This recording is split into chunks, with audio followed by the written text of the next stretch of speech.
বাংলাদেশ জাতীয়তাবাদী যুবদল দিনাজপুর জেলা শাখার নবগঠিত ৫১ সদস্য বিশিষ্ট পূর্ণাঙ্গ কমিটির পরিচিতি ও বিশেষ সভা অনুষ্ঠিত হয়েছে।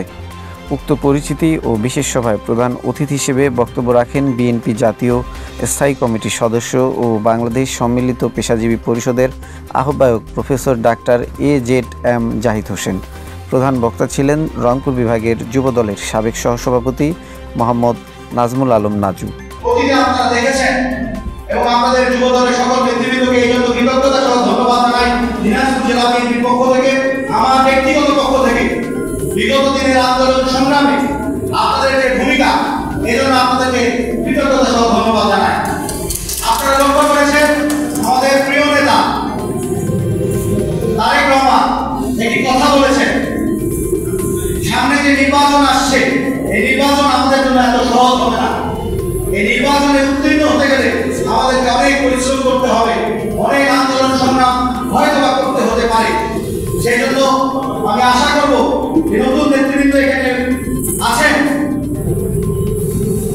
মাসুদ ভাই এর নেতৃত্বে আগামী দিনে এই যুবদল অগ্রণী ভূমিকা পালন করবে। সেই সঙ্গে বুকের ভিতর উঠছে ঝড়, বুক পেতেছি গুলি কর, শহীদ আবু সাইদ সহ বুক সহ সকল শহীদদের, ওয়াসিম সহ সকল আমাদের দিনাজপুরের ৮ জন শহীদ হয়েছেন, সকল শহীদদের এই ১৪০০ জন শহীদ সহ এবং ছাত্রদল যুবদল সহ সকল সাধারণ মানুষরা শহীদ হয়েছেন, সকলের আত্মার মাগফিরাত কামনা করে আমি আমার বক্তব্য শেষ করছি। ধন্যবাদ সকলকে। শহীদ রাষ্ট্রপতি জিয়া রহমান হোক, দেশ নেত্রী বেগম খালেদা জিয়া জিন্দাবাদ।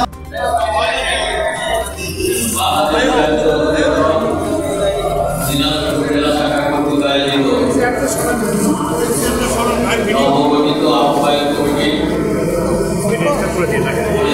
বিশেষ সভা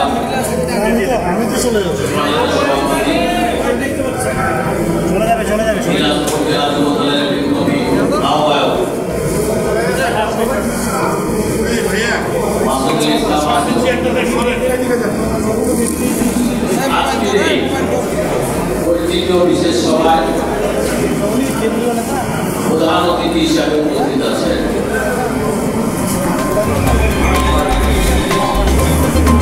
বাংলাদেশি জাতীয়তাবাদের প্রবক্তা, বাংলাদেশের প্রথম রাষ্ট্রপতি, স্বাধীনতার ঘোষক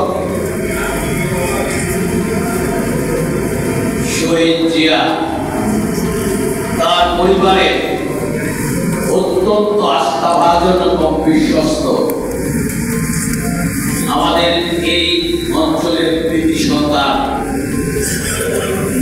তিনি দেশনেত্রী বেগম খালেদা জিয়া